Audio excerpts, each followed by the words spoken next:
är den här igång? Ja, den är igång. Ja, men jag heter Stefan Ahnhem och jag ska hälsa er alla välkomna. Jag tror det här är rekordpublikum faktiskt för det här författare till författare, det vi ikke talar om, som är lite temat idag. Det är det första gången jag har dig på besök. Och möjligtvis också sista. Helt klart sista. Och så har vi Yrsa. Det betyder and then we have Yrsa here. The Yrsa. The Yrsa. En applåd för Yrsa. Vi hade ju en diskussion lige för här om vi skulle ta det på svensk, dansk eller isländsk. Och jag stämde för isländsk. Vad stämmer I för? Fordi jeg har knækket koden omkring det der Island. Jeg har jo meget vidunderlig veninde, som overhovedet ikke forstår dansk, hvilket er dejligt for mig, for så kan jeg sige, hvad der passer mig. Præcis. Og I skal bare vide, at når man taler islandsk, så siger man bare yrt bag på alting. Så virker det. Hvordan har du det yrt? Altså, det virker, men but let's do it in English. Let's take it in English. You all know the rules. What we're going to do here today, you can never ever speak about this again. It's only for here, only for now, and we will talk about the stuff we normally never talk about with an audience. We talk it like we're after in the bar. Yeah.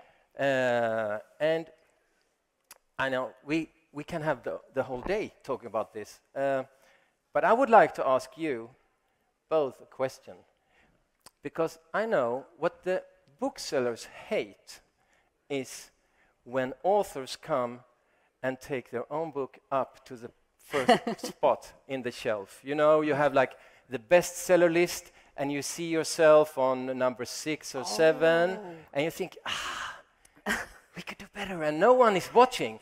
So you're shifting it? Yeah. Have you never done that? No. Come on. To be Give honest, them something to drink. No, I've never put myself up at the top because I'm there already. This was after 10 drinks in the bar, okay? The only one when oh you're not gosh, there is when bad. I've been changing. This is gonna go very bad. You know, I never did it, but I send my kids. Did you do it? I send my kids. Yeah. They do it. Yeah. It's very convenient. Then I'm like, can't blame me. You are saying you'll have an ice cream, yes. and it's getting bigger and bigger the higher I get on the list. I say no. Yes. But to be totally honest, but I have never done that with the bestseller list. But be totally honest, my son Adam, he's now almost 26, and he's still walking into bookstores and put his mom up, but not on the bestseller list, but still on the shelf. Yeah. Yes, he's 26. I mean, it works when he was 12. Charming, but a man 2 meters high doing it now maybe a little bit odd. He's improving how it looks. He's just out for the money. And you, Yrsa? No, but I just hadn't thought. This hadn't come to my mind. But if you see my book in the number 1 in the Copenhagen Airport bookshelf when I leave, then you've been there. Maybe I've been there. Yeah. Now that I have this, that you give me help us. I mean, please help us. Now you know exactly how it works. So you feel free to crash every bookstore, every bestseller list, but do not tell our colleagues. What stays here, you know. Yes, exactly. The booksellers will hate you, but it's worth it. For us, it is. For us, it is. For us, it is worth it. I have a little bit problems with this one. But I think it can be maybe a bigger problem on Iceland because everyone would know. Yeah, and I don't want to sound like with a big head, but my books also in Iceland are always always there. Yeah. But Ragnar and you, are you competing like? No, we're really, really good friends, me and Ragnar. Yes, of course. I mean, you ask, how is it? Are you in a battle with each other? No, we're friends, we're colleagues, we love you. No, but you know, but then, and we do. I mean, it's so nice, it's warm and it's nice, but no, I swear to God, me and Ragnar are nice really to good be friends. on the top also, right? Yeah. And you're happy for your colleagues when it goes good. Yes.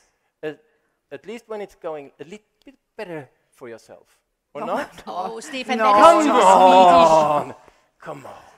No, but to be honest, one thing that is for real is that every time people are buying a crime novel, we have them we have the hold on them, because then they want to read more. Yes. That's the truth.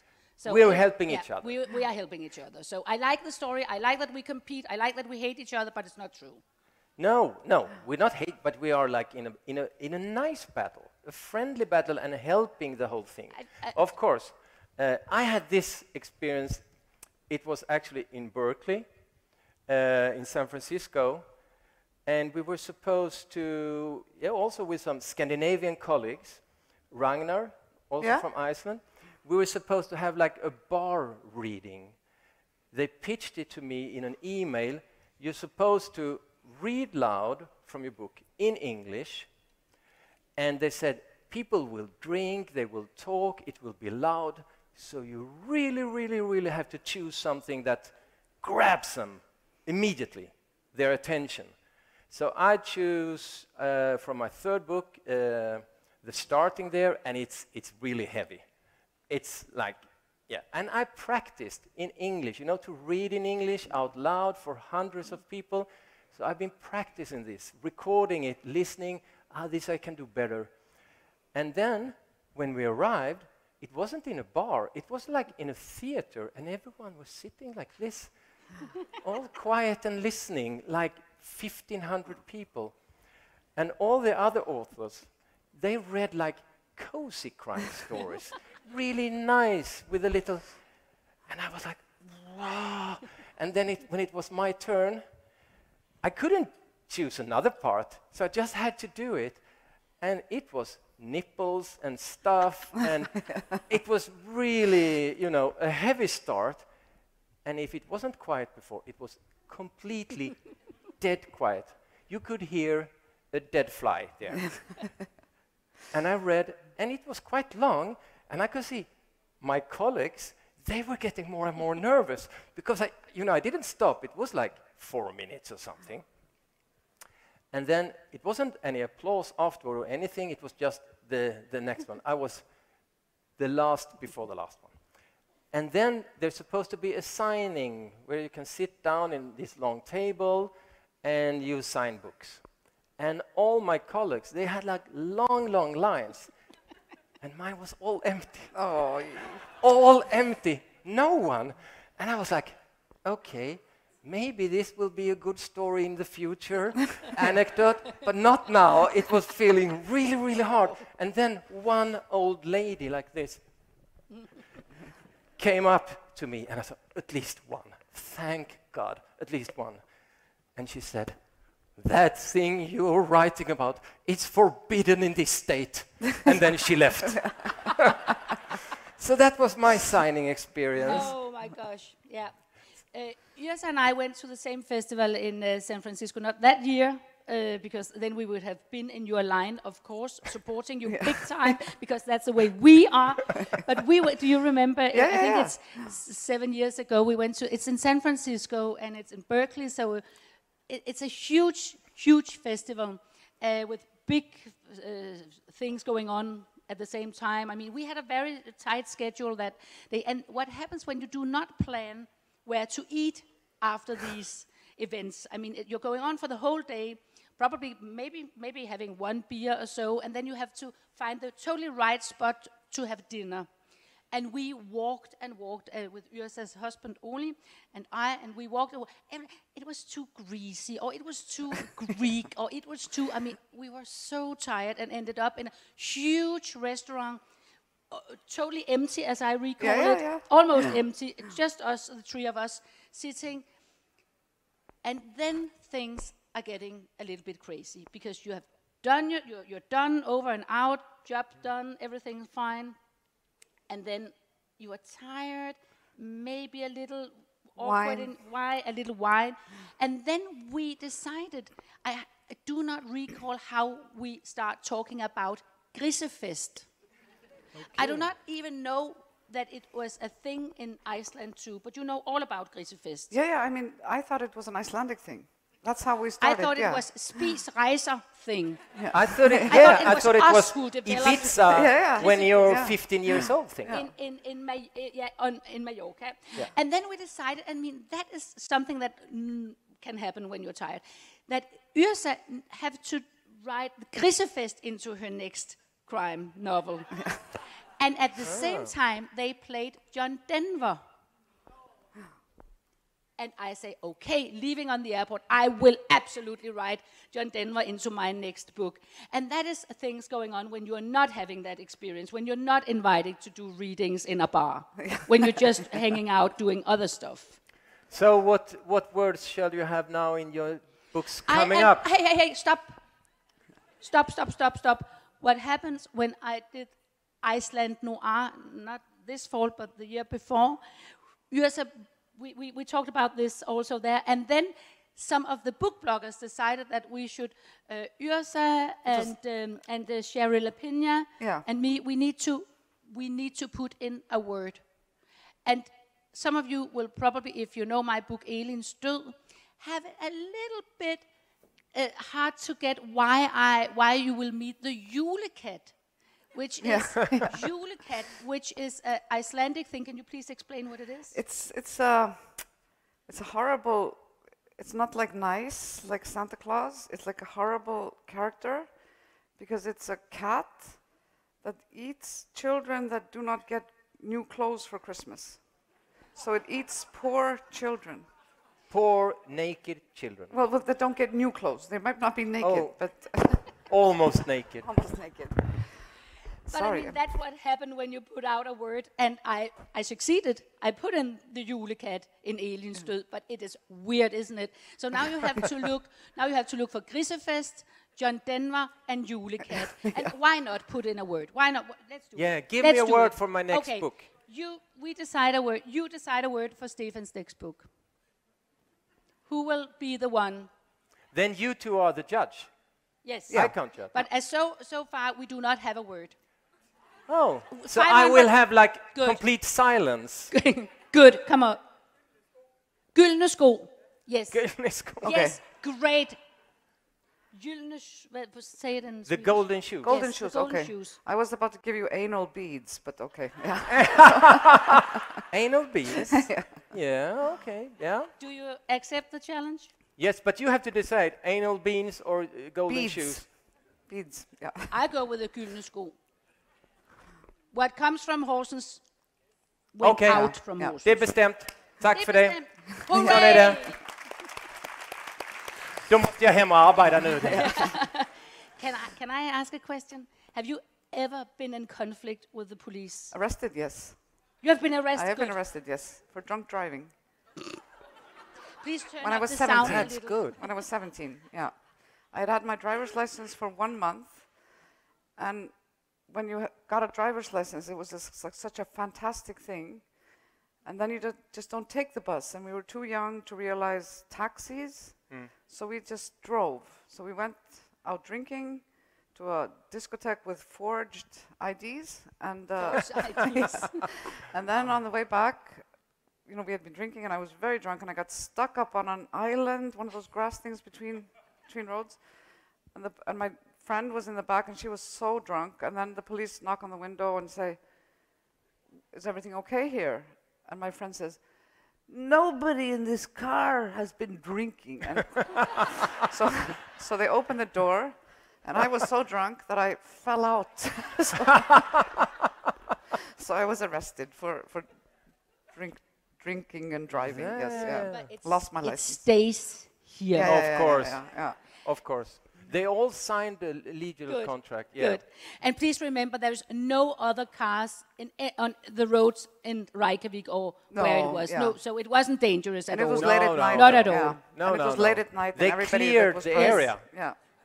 And everyone who was driving late is drunk anyway. For driving too fast 2 summers ago, and I don't know, because everyone was driving in the same. It was like I didn't pass a lot of cars, but then suddenly there was this police on a motorbike, and it was too fast. It's not that. And then, but maybe I thought it was because we had Danish plates now, and this was in Sweden. I don't know. But then the classical driver license and taking time, as they see in this movie, like they walk really slowly to car, and you have to wait. And And then he looked at this driver license for a long, long, long time, checked on his computer or whatever, and then he gave me a fine. And it was so good because he didn't see that my driver license went out 2 years earlier. I didn't know that at that time. I found that out later when I would rent a car. And no, it's been going out. It's, you know. So he could have gave you a bigger fine. Yeah, he could absolutely have fined me. Major. Took me to jail together with you or something. Yeah. But I have a story. It's not my own, but a Danish director, Martin. He's not here, but, you know, we're not telling. Tell it anyway. He got stopped in Copenhagen, where he passed in Nørreport. So then you can't drive as he held a straight line, and then you can't cross there. So he knew this, and oh no, a police officer. And then he got the fine, like 1,500 kronors or something. Yes, and then you get another fine, 1,500 kronor. For what? Well, you can't stop here. That was that police had a good day, I think. Very good day. Yeah. I was when I lived in Valsø, a very small community between Roskilde and Holbæk. And one morning, the police stopped me and said, "Oh, you have been driving way too fast." I don't think it was way too fast, maybe just a little too fast. Here in Særløse, I said, no, because I've never been in Særløse. Maybe it was too early, but I was so convinced that I haven't been there. And then he said, "But you are here right now. We are here. It's here." I tried to talk my way out of it, but it didn't work. Yeah. But what about you and airports? I recall a story about more police. You're totally a big criminal. Yes. I've also been arrested for smoking in an airport. On in the States. plane? No, in the toilet? No, in the plane? But I have thought about... In the cockpit? No, I have been on a plane where the flight was so long and I went into the toilet and it said, if you're taking for smoking, you know, it's 5 years in jail and $50,000 or whatever. And I thought, well, that's not really a very bad deal. But I didn't. but I was in an airport. This was when the smoking ban was in the US and it was starting to come to Europe. And I'm with my friend. We went shopping to Minneapolis, the Mall of America or something. And we went shopping for Christmas. And so she is her first time in America. And she was super stressed about everything. And I grew up in part in America, so it wasn't any stress for me. But they had banned smoking. And we're inside this airport, and it's horribly cold in Minneapolis in the winter. And we were both smoke, and we were going to go outside to smoke. And I said, seriously, with the smoke in here? I mean, come on, what can happen? So we light up in the airport, start smoking, and then this little golf car, you know, comes with a siren, like on a stick. And we were arrested for smoking in the airport, taken to the gate, and the gate staff was told, like, these people have to be on the plane and leave America. That's yeah. great. About writing, I would, because I have tics. Yeah. Like, when I read my first draft, it's full of, I use the same words, you know, and then if I try to wash that away, my wife always finds, now you always write like this, like, den här sommaren or den här hösten. Det kan vara different stuff. Do you have that? Not when really. you get really angry on yourself in your writing, why can't I write in another way? No, but have you seen the Icelandic dictionary? It's like, and then you see the English dictionary, and that's because we were so poor. Yes. So we didn't have things like fancy things, like words that are like, woo, because we were just trying to have food and not die. so our language is quite, so you have to repeat the same words. Okay. You know, there are no you other have words. to have tics. You have to have tics, yes. Yeah. Okay. But no, I don't remember getting angry at my writing, but frustrated. Maybe bored with like, yeah. I don't know, yeah. I always find it the hardest is to start, because I know if I start, I have to continue. So I drag it on and on, starting. But once you start, then it's no problem. So for you, is the hardest chapter to write is the first one? probably the second one. Yeah. Yeah, the second one. The first one is okay, but the second one is hard. But yeah, but I don't do drafts. You don't do drafts? I don't do drafts. You I do, write you chapter do draft? by chapter. Or what? No, I just write a chapter and I send it to my editor, and then I write another one and another one. So he just reads it while I'm writing it to buy time, because I don't start, I'm always very late. So it's only in the end, when all the editing has been done, and then, yeah. But what do you do? Because then you have to go back and change stuff. Yeah, I in do the old like after chapters. 10. After 10? After 10, I go back through the 10. After 20, I go back to the 20. That's... It's quite, you win a lot of time. So it's horrible for the editor. Yeah. But that's not my problem. No. No, actually it's not. Sara, do you have any tics? Probably yes, but I do not remember them right now. Sometimes no, not sometimes, but once in a while I find a person in my book that I absolutely do not recall that I've been putting in the book. And that can be a little bit frustrating, because who are you when you do the first rewrite? I really don't remember, and I don't know, why are you here, what are you doing, who are you? Out. But that is mostly a surprise, an interesting surprise, because it tells me that I'm not totally myself when I'm writing. I do not remember what happened in this situation. So this is the book you are working on. Then you find a character there. Yeah. Who are you? Yeah. Who are you? Okay. What do you want? Yeah.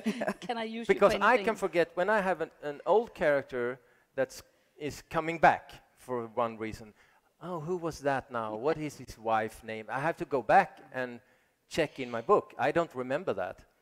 But one of the things that I feel is so scaring about what Yrsa tells is the way that you just handle over things that you just write, just finished, and then hand it over to your editor.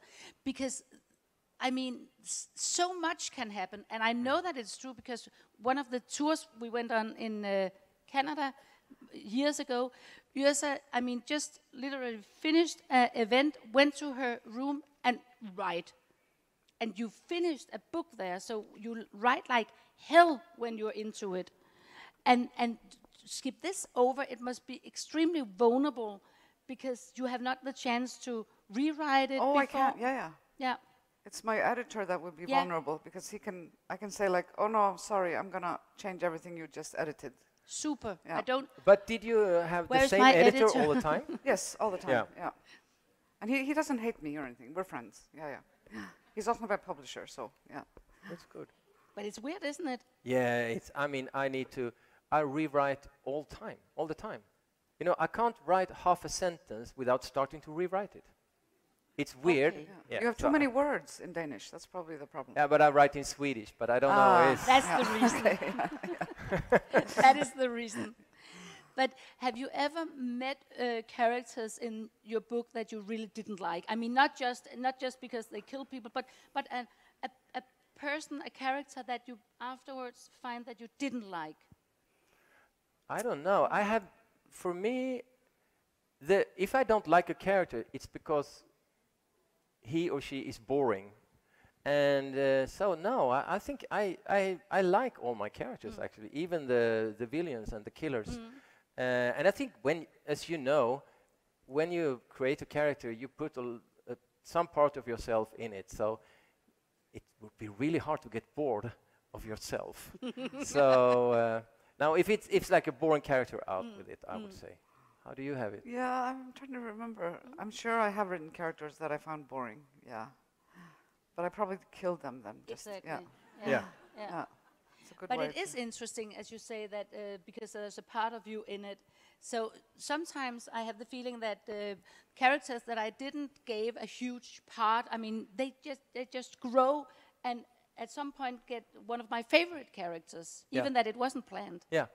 That is very fascinating. Yeah, and sometimes a character that you plan, this is just this little part, and then you shut up and leave the scene. But then it keeps coming back. Exactly. And grows. And it's really not up to you, in a way. No. I have another thing, just taking up the signing story that you started with. I have a very, very weird signing story going way, way, way back. I think it was for my book number 1 or 2, Grønt Støv or Call Me Princess. I have a signing. It wasn't as bad as the one that you said, because I did not have There's a nothing reading. as bad as that it's not, but almost. But I had a signing. No, I had a foredrag in Randers, and I think it was my first or the second. And I went to Randers, very excited and a little bit nervous, and 2 people showed up. But the lucky thing was that it wasn't just 2 people, it was Bruno and Susanne. And we went, instead of having this in the room that it was supposed to be, we went to a small office and just have coffee and chit-chat. And it was, I mean, it was so, at that time, embarrassing, and I was such a failure. It was a total fiasco. Everything was just like hell. But Bruno and Susanne have followed me ever since. Not followed me like this, but I mean, they are here. At least I saw Susanne. Bruno went to another signing I had this fall. And it turns out to be my totally favorite stories. And of course, at the end, I like to add that the next time I visit Randers, it was at the library, and there was more than 100 people. It was very nice. But still, it is a favorite, but it is such a bad feeling when you have a signing and no one turns. It's very sweaty. It is. Yeah. Have you had any experience like that? No, of course. Yeah, Okay. of course. But my most embarrassing signing, I think, was in Germany, and I had done a author photo shoot, and they had made me go to like a makeup artist, and it was like a car repair shop. You know, they were putting, you know, it was crazy. And then the photos were taken and photoshopped like heavily, so I looked really good in the photos. And I'm in Germany, and they put one of these photos like in the front of the book. And this was from the series where the protagonist was a lawyer named Thora. And I'm signing, and the person asking for the signing says, "Is this a picture of Thora?" Because it looked nothing like me.